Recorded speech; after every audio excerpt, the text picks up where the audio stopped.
분은 조선독립만세, 한 분은 대한독립만세 뒷발을 들고 인력공하고 저기서부터 나가고, 그리고 여기에는 한 5천여 명의 서울 시내 학생들이 모여있었어요.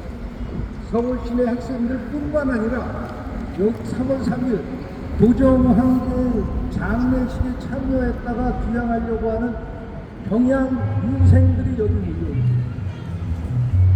여기 몰려있어서 그 두 분이 이렇게 나타나니까, 인력으로 갖고 나타나니까 여기서 뭐 이제 만세를 부르고 난리가 났겠죠. 그러니까 일반 경찰이 잡으러 뛰어가는 거예요.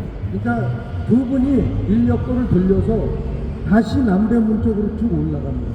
그러니까 여기에 참여했던 학생들이 같이 올라가면서 대한독립만세, 조선독립만세를 불렀어요. 이게 어떤 의미를 갖고 있느냐? 어떤 의미를 갖고 있냐?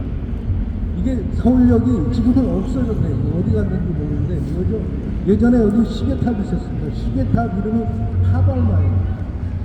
그 봉건시대에 그 정부의 소식을 전하는 말들을 보내는 그것을 의미하는 것이죠. 근데 바로 3.5 학생 만세 시위가 갖고 있는 의미가 바로 그겁니다. 뭐냐? 이 우리가 3.1운동 중에서 학생이 그 짊어졌던 역할이 엄청 큽니다. 3.1운동이 이렇게 그 전국적이고 또 우리 민족이 전체가 참여하는 거족적이고 이런 독립운동이 될 수 있었다는데 가장 큰 역할을 했던 것이 학생들이에요. 3월 1일 날 우리가 원래 학생들하고 같이 민족대표들이 탁월공원에서 독립선언식을 갖기로 했잖아요. 그리고 독립선언서를 낭독하고 같이 만세 시위를 하기로 했었어요. 그래서 그때 독립선언서를 낭독하기로 정해졌던 민족대표가 한용운 선생님. 그런데 28일날, 2월 28일날 갑자기 독립선언 장소를 태화관으로 바꿉니다. 그래서 3월 1일날 그 민족대표들이 오후 1시에 독립선언식을 갖는데 이 민족대표들이 나타나기만을 기다리던 학생들하고 시민들이 탁월공원에 모여 있었고, 근데 민족대표들이 안 나타나니까 또 학생대표들은 강기덕하고 김원복, 한의권 선생들이 민족대표들이 어디 있나를 찾아간 사이에 오늘 아까 정성화 박사님이 독립선언서를 낭독하셨는데 그분의 할아버님이 정재영 선생, 원래 항해도 그 한국분이시죠. 그리고 경신학교 졸업생인데 이분이 팔각정에 올라가서 3일 독립선언서를 낭독하십니다.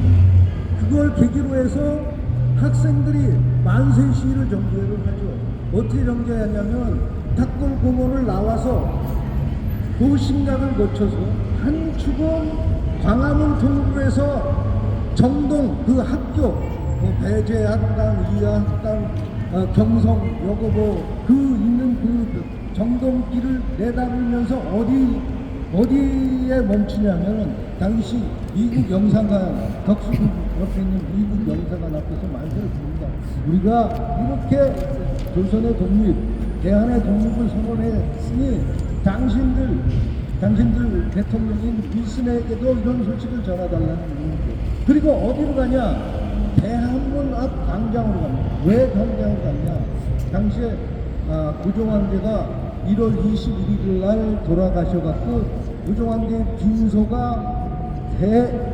덕수궁에 차려져 있었어요. 그래서 시골 유생들이 망고궁예를 하기 위해서 또는 장례에 참배하기 위해서 멍석을 갖고 거기에 대한문 앞에 쫙 엎드려 있었던 겁니다. 그분들 그 광장에서 독립선언을 하면서 경양 유생들이 이 학생들이 이게 앞장서서 대한의 독립, 조선의 독립을 선언하고 있구나 하는 것을 목격하게 된 거고, 다른 한 그 학생들은 부신각을 건너서 광화문 통으로 해갖고 광화문이 광교를 건너서 이 남대문 쪽으로 돌아서 다시 대학원 앞으로 이제 가는 것이고, 이게 이제 3월 1일 만세 시위예요. 그래서 민족 대표들은 태화관에서 독립선언을 한 그 역할, 물론 그것도 목숨을 걸고 한 것이죠. 그러나 이 서울의 만세 시위를 최초로 일으킨 사람들은 독립선언과 함께 만세운동을 전개한 두 주체들은 바로 서울에 있는 학생들이었습니다.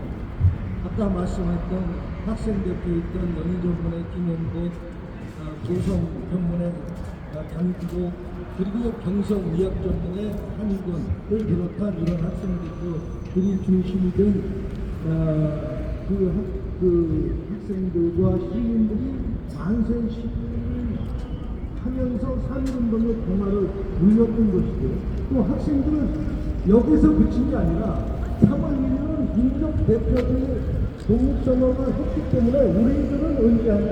3월 5일 날 하자. 왜 3월 5일 날 하냐면 3월 3일이 그동안의 장의 인산입니다.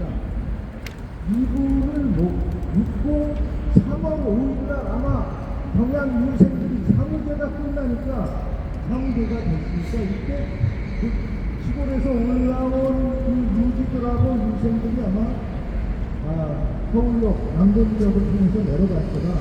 그러니까 이분들에게 다시 서울에 만세 시위 소식을 알려서 이분들이 고향에 가서 각자 사회운동을 일으킬 수 있는 그런 것을 알려주자. 그래서 3월 5일날 여기서 만세 시위로 하기로 했던 것입니다. 그래서 3월 5일 학생 독립 만세 운동이 갖고 있는 가장 큰 의미가 바로 뭐냐면 3.1운동을 전국적으로 전파합니다. 또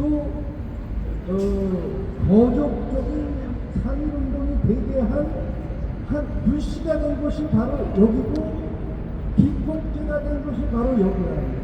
그래서 3월 5일 학생 독립 만세 운동이 갖고 있는 역사적 의미를 바로 그것이고요. 그래서 이걸 계기로 해서 3월 5일 날 서울에서 3.1운동 중에 가장 큰 만세 시위 운동이었습니다. 이걸 계기로 해서 조선총독부에서 한국에서 각 학교한테 수교령을 내리자. 수교령. 그래서 3월 10일까지 각 학교들이 다 수교를 해요. 그럼 시골에서 유학 왔던 시골 학생들이 짐을 싸갖고 어떻게 하냐? 다 공양을 합니다. 그래서 전국의 3.1운동 지도를 그려보면 3월 12, 13 이때가 잡기의 학생 독립운동이 가장 활발하게 일어나요. 영평, 포천의 영평 국립고등학교, 포천 국립고등학교, 함려 저기 목천에 우리가 국립기념관 있는 목천 국립고등학교도 3월 12일에 목천 바로 옆에 가고 유관순 의사가 3.1운동 그 아우네 장터 만세시를 일으켰던 그날이 4월 1일인데 그거보다도 한 보름 앞서서 이미 국립고등학교에서 만세운동을 하는데 그 이유가 바로 뭐냐면 서울에 유학했던 그 학생들이 지방에 내려가서 자기 후배들 또 이 친구들하고 같이 만세시를 일으킨 겁니다. 그래서 그 대표적인 사례가 이렇게 그 3월 10일 이후에 나타나는 지방 공립고등학교 또는 일신여학교 이런 군산의 영명학교 이런 운동들이 다 이 3월 5일 학생 만세 시위가 관련이 되어 있고, 또 대표적인 인물이 바로 유관순입니다. 유관순 역사는 3월 5일 탁월공을 만세 시위에 참여를 했다가 바로 거기 그 자리에는 못 갔는데 그 만세 시위대가 그 이하학당 앞을 지나요. 그때 같이 참여를 해서 만세운동을 하고 3월 5일날 여기 또 만세운동에 참여했다가 지방에 내려가서 만세운동을 아우니장터 만세운동을 아버님하고 또 조경욱 박사 아버님이 조인원 선생하고 같이 해서 아주 전국에서 유명한 그 아우네 장터 만들었는데 그것처럼 우리가 3월 5일 남대문역 학생 만세 운동이 갖고 있는 그 가장 큰 의미는 바로 우리가 3.1 운동 중에 우리가 그 당시에 우리 국내외 동포들이 2천만이었거든요. 2천만에 달했다고 하는데 약간 2천만이 모자라는데 박은식 선생의 한국 독립운동 지열사를 보면 3.1 운동에 참여한 사람이 연이면 200명이에요. 연이면 200명.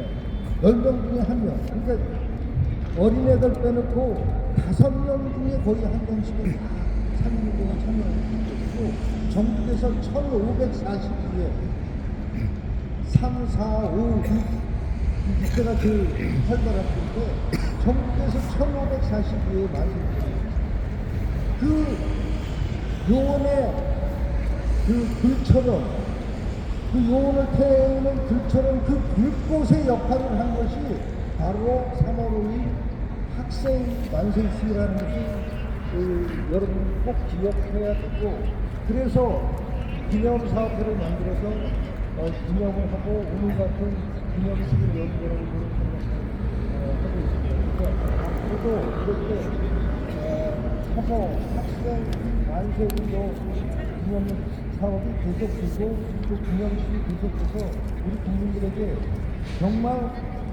그 3.1 운동을 전국적으로 전파하고 또 우리 국민들이 우리 민족이 참여할 수 있는 계기를 마련해준 이 3월 만세식을 좀 오래도록 기억하고 또 그것을 후손들에게 계속 알려줄 수 있는 계기가 되기를